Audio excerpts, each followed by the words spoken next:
네, 하나님의 말씀은 신명기서 1장입니다. 신명기서 1장 1절부터 8절까지 제가 가지고 있는 성경 구약 성경 258페이지입니다.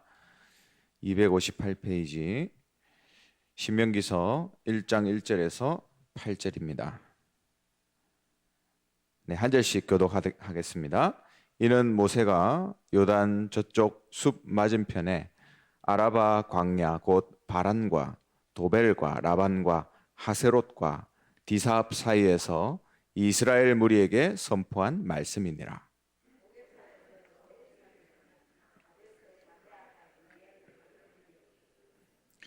마흔째 해 열한째 달 그 달 첫째 날에 모세가 이스라엘 자손에게 여호와께서 그들을 위하여 자기에게 주신 명령을 다 알렸으니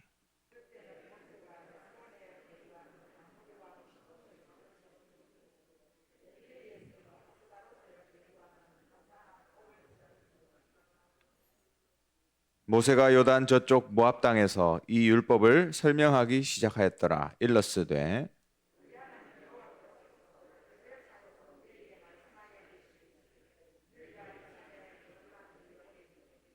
방향을 돌려 행진하여 아모리 족속의 산지로 가고 그 근방 곳곳으로 가고 아라바와 산지와 평지와 네겝과 해변과 가나안 족속의 땅과 레바논과 큰 강 유브라데까지 가라.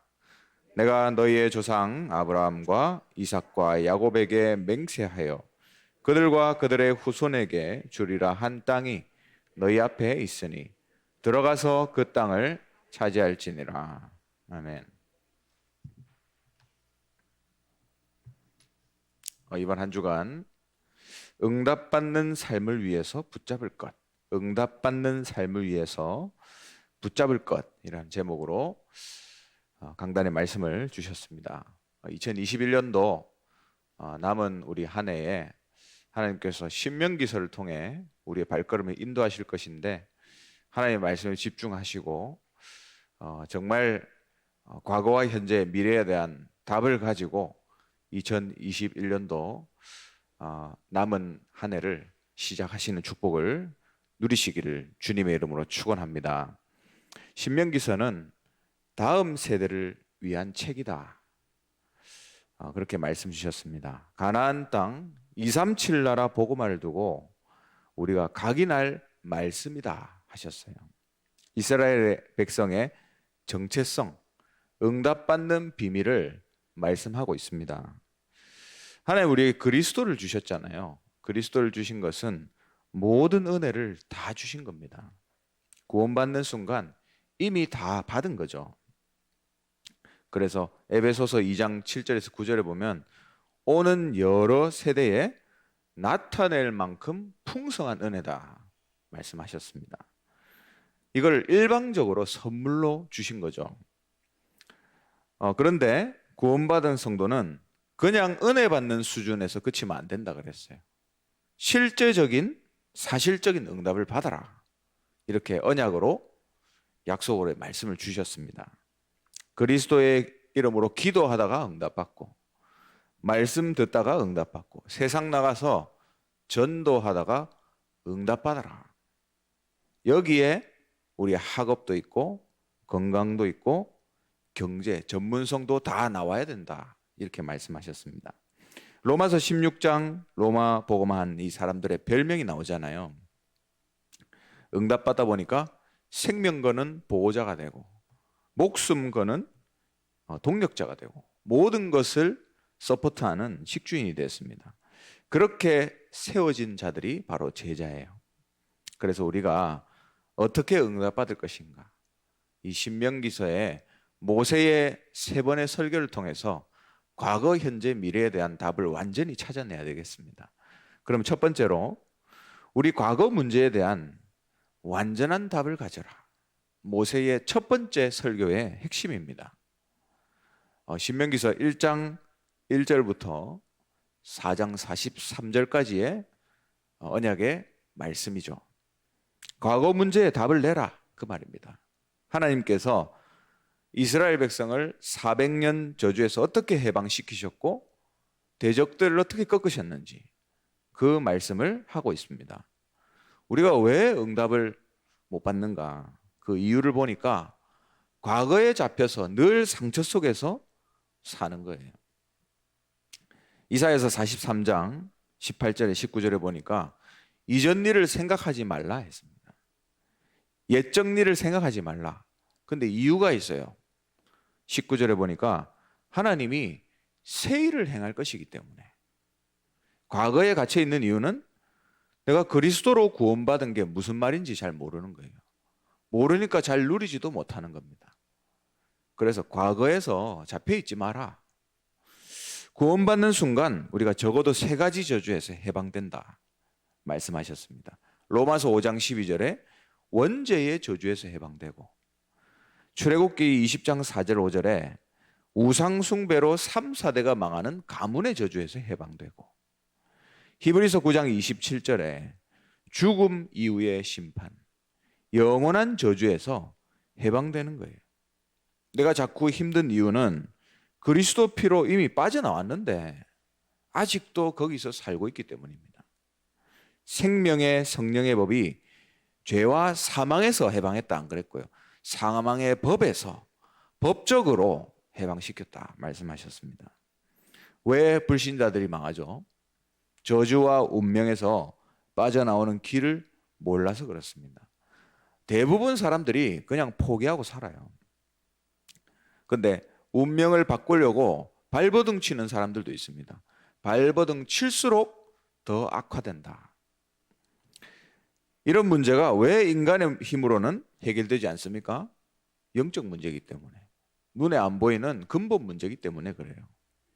아담이 그냥 무너진 게 아닙니다. 거기에 바로 사단이 있었어요. 가문의 문제는 바로 여기서 나오는 겁니다. 지옥은 사단을 영원히 가두는 곳이죠. 양의 피를 바르고 출애굽할 때 애굽 왕이 꺾인 비밀이 바로 이겁니다. 이것이 첫 번째 설교의 핵심이에요. 오늘 헤스본 왕을 시온을 꺾고 바산 왕 옥도 꺾었습니다. 바로 그리스도께서 대적 마귀의 머리를 밟으신 것을 말씀하고 있어요. 창세기 3장 15절에 여자의 후손이 뱀의 머리를 상하게 할 것이다. 요한일서 3장 8절에 마귀의 일을 그리스도께서 멸하셨다. 또 사도행전 10장 38절에 보니까 그 마귀에게 눌린 자를 고치셨다 말씀하셨습니다. 그래서 이제는 속지 말아야 됩니다. 하나님의 자녀로, 축복의 근원으로 내 근본이 바뀌었기 때문이죠. 모든 과거의 실패, 상처에 잡혀있지 말고 원망, 낙심을 버려라. 여기에 깊어지면 깊어질수록 영적 문제가 오게 되어 있습니다. 그래서 이런 단어들은 하나님의 자녀가 사용할 단어가 아니에요. 로마서 8장 31절에 39절에 보니까 우리를 고발할 자, 정죄할 자는 그 아무도 없다 했습니다.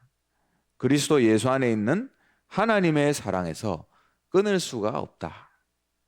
그래서 첫 번째 기억할 것은 모든 우리의 과거는 다 끝났다라는 그 언약을, 과거에 대한 언약을 우리가 붙잡아야 됩니다.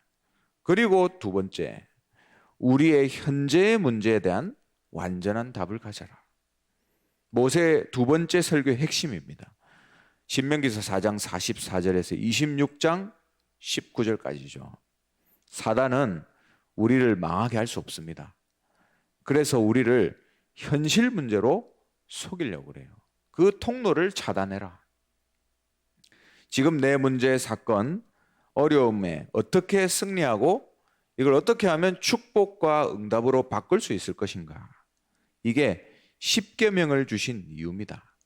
신명기서 5장. 그 말은 이제 다시 율법을 붙잡으란 말이냐? 그 말이 아니죠. 그 답도 결국에는 그리스도 안에 있어요. 마태복음 5장 17절에 우리가 이 율법에 완벽할 수 없으니까, 우리가 할 수 없으니까 그리스도께서 죽으심으로 율법을 완성하신 겁니다. 요한복음 19장 30절에 다 이루었다. 그 말이 이 말이에요. 그 율법의 완성된 상태가 바로 복음입니다. 그리스도를 붙잡고 누릴수록 현실의 답을 찾게 되는 거죠. 이래서 4계명의 핵심은 마음과 생각과 목숨을 다해서 하나님을 사랑해라. 왜냐하면 그분만이 나를 위해 죽으시고 하나님 만나는 길이 되셨기 때문에 그리스도가 아니면 안 되는 이유를 다시 붙잡아라는 겁니다. 그래서 그분으로 행복하고 그분으로 충분하고 그리스도가 모든 것 되는 그 사실을 체험하라. 이게 1에서 4계명이에요. 그리고 6에서 10계명은 내 이웃을 네 몸처럼 사랑하라는 건데 그 사이에 보면 5계명이 나오죠. 5계명은 네 부모를 공경하라 했습니다. 에베소서 6장 1절에서 3절에 보니까 유일하게 약속 있는 첫 계명이다 말씀하고 있거든요. 왜 5계명을 주셨냐? 하나님께 순종하는 삶은 부모를 존경하고 사랑하는 것에서 시작되기 때문입니다. 그러면서 6에서 10계명을 주셨죠. 네 이웃을 네 몸처럼 사랑하는 것. 살인, 간음, 도적질, 거짓 증거, 탐심에 대한 말씀입니다. 전부 창세기 3장, 6장, 11장의 내용이죠. 그리스도가 나타나시도록 갈라디아서 2장 20절이 될 때 진짜 이웃 사랑, 전도도 가능한 겁니다. 생명의 풍성한 비밀을 누리라고 이 10계명을 주신 거예요. 율법을 지키라는 말이 아니라 율법의 완성자 대신 그리스도의 생명을 깊이 누려라. 10계명을 주신 이유입니다. 그러면서 신명기 6장으로 넘어가죠. 이제는 복음이 완전히 각인 뿌리 체질되게 만들어라. 그래야 현실에 안 속는다. 그 말씀입니다. 내가 먼저 체험하고 후대에게 전달할 수 있어야 됩니다.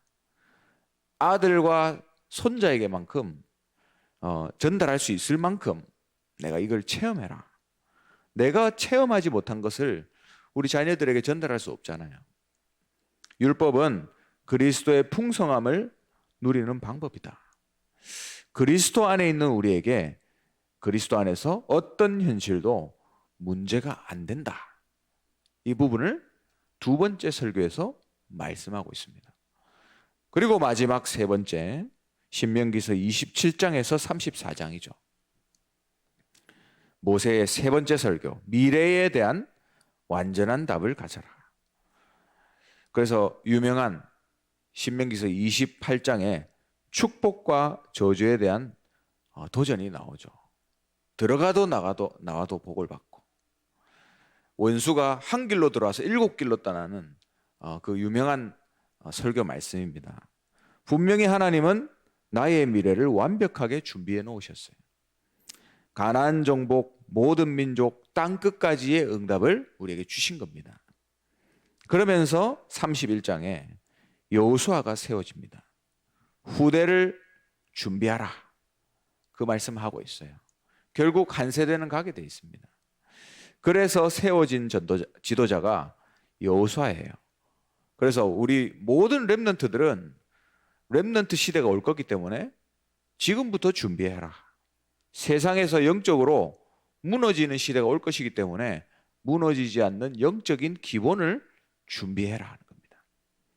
하나님의 것으로 편집하고 설계하고 디자인해야 돼요. 우리 렘넌트들. 그리고 1세대는 렘넌트 세우는 이 일에 올인해야 됩니다. 왜냐하면 이게 우리의 미래이기 때문이죠. 그러면서 32장에는 정말 하나님이 쓰실 사람은 하나님이 훈련한다. 그걸 말씀하고 있습니다. 독수리 새끼 훈련에 대한 비유로 말씀하고 있죠. 결국 하나님이 쓰실 사람은 하나님이 훈련하신다는 겁니다. 그래서 세 번째 설교, 지금 있는 모든 일은 미래를 두고 주신 응답이다. 미래에 대한 답을 우리에게 말씀하고 계십니다. 말씀을 맺습니다. 신명기 전체를 통해서 결국 우리의 과거와 현재와 미래에 대한 완전한 답을 주셨어요. 2021년 이제 하반기가 시작됐습니다. 남은 이 시간 동안 정말 신명기 시대를 통해서 우리 과거, 현재에 대한 답을 찾고 미래를 준비하는, 그래서 정말 응답받고 가정과 교회와 시대에 살리는 전도자의 응답을 누리게 되시기를 주님의 이름으로 축원합니다. 기도하겠습니다. 하나님, 정말 이 세 가지 과거, 현재, 미래에 대한 언약을 붙잡고 응답받는 인생, 은혜 받는 데 그치는 것이 아니라 정말 응답받는 인생으로 우리를 인도해 주시옵소서 기도하시고요. 교회를 놓고 기도하실 때 너희가 그 땅을 차지할 것이라 후대운동을 본격적으로 하는 교회, 시대를 치유하는 교회, 237 나라 선교하는 교회 응답 누릴 수 있도록 또 우리 하나 RUTC를 놓고 기도하시고 300지교회 3,000제자 1만 성도 일어날 수 있도록 테크노폴리스 하는 지교회당과 드로아교회, 고령 하나교회를 놓고 기도해 주시기 바랍니다. 우리 담임 목사님과 원로 목사님 성령 충만, 오력을 두고 기도해 주시고 또 특별히 우리 담임 목사님 후대 사역을 바르게 섬겨 나가실 수 있도록 지속해서 기도해 주시고 이번 주 화요일은 237 화요제자 훈련 오프라인 참석하십니다. 우리 교역자들 현장 목회, 중직자 3제자, 렘넌트들이 3 서밋으로 설 수 있도록 기도해 주시고 선교를 놓고 기도하실 때 각 나라 선교사님들 또 다민족 제자와 차세대 선교사 일어날 수 있도록 평신도 전문인 선교사를 놓고 기도하시고 30나라 선교를 놓고 기도해 주시기 바랍니다. 이번 주간 루마니아 한나라 품기 나라를 놓고 기도해 주시기 바랍니다. 24차 세계 리더 수련회가 7월 26일부터 29일까지 온 오프라인으로 진행됩니다. 특별히 오프라인 훈련이 우리 하나교회에서 월화 진행되게 됩니다. 참 어려운 시국이기 때문에 하나님의 인도와 하나님 지키심이 필요합니다. 여러분, 이 부분을 놓고 우리 교회가 심부름하고 있기 때문에 하나님의 인도하심 따라서 안전하게 잘 진행될 수 있도록 집중해서 기도해 주시기 바랍니다. 또 마지막으로 현장에 어려움 가운데 있는 우리 모든 성도님들 놓고 기도해 주시고 개인적인 기도 제목 가지고 기도하시다가 자유롭게 돌아가시기 바랍니다. 기도하겠습니다.